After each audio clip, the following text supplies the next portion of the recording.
할렐루야. 빌립보서 1장 20절 말씀입니다. 나의 간절한 기대와 소망을 따라 아무 일에든지 부끄럽지 아니하고 오직 전과 같이 이제도 온전히 담대하여 살든지 죽든지 내 몸에서 그리스도가 존귀되게 하려 하나니. 오늘 살든지 죽든지라는 제목으로 하나님 말씀 증거하도록 하겠습니다. 고통 가운데 하나님을 만남으로 치유되고 회복된 사람들은 이제 더 이상 자신의 무기력함과 연약함 속에 머물러 있을 수 없습니다.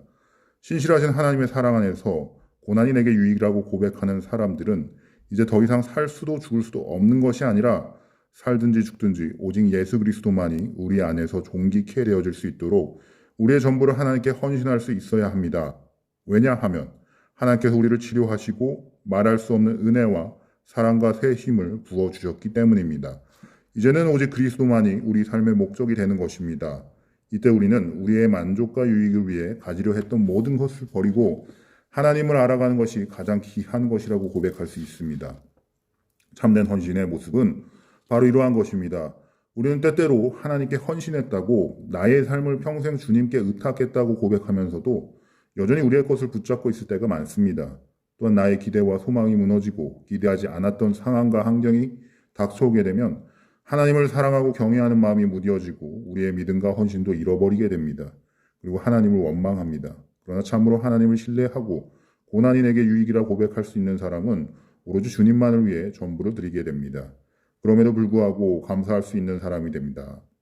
경배와 찬양은 고통받는 자들이 하나님께로 돌아와 회복을 받고 하나님의 사람으로 준비되고 훈련되어져 모든 민족과 열방에 복음을 전하는 주의 백성들로 세워지기를 기도해 왔습니다.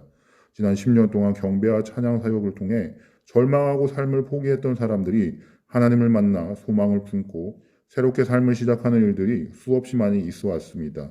매주 목요 모임마다 큰 질병으로 치유와 소망이 끊어져 죽음을 바라보는 영혼들이 찾아와 하나님의 얼굴을 구하며 간절히 기도할 때 하나님은 그 영혼의 고통을 보시고 함께 간절히 기도했던 사람들의 기도를 들으셔서 놀라운 치유의 손길로 만들어 주셨던 일들도 있습니다. 이혼을 앞두고 고통과 절망, 답답함과 상처받은 마음을 안고 마지막으로 모임에 찾아왔던 한 부부를 하나님은 그분의 이해할 수 없는 사랑으로 묶어서 다시 시작할 수 있는 용기를 부어주셨던 일들도 있었습니다. 깨어질 위기에 놓여있는 가정 고통으로 몸부림치며 그 상처를 안고 주님을 찾은 부부들이 모교 모임을 통해 하나님을 만나고 회복되어져가는 일들을 보면서 하나님의 신실하심을 찬양하였습니다.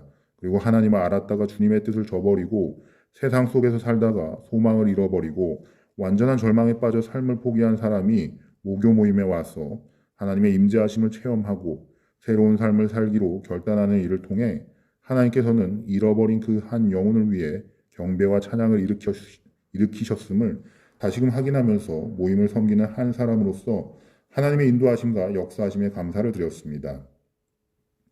이러한 일들을 통해 고통 가운데 함께 하시며 절망 가운데 있는 영혼들을 일으키시는 하나님, 그분의 신실하심을 확인하게 되었습니다. 그리고 하나님을 만나서 회복된 영혼들이 이제는 주님께 그 삶을 의탁하고 때를 얻든지 못 얻든지 주의 복음을 증거하는 강한 용사로 훈련되어져 민족과 열방을 향해 나아갈 때 모든 민족과 열방이 하나님을 경배하며 돌아올 그날이 속히 오기를 간절히 기도합니다.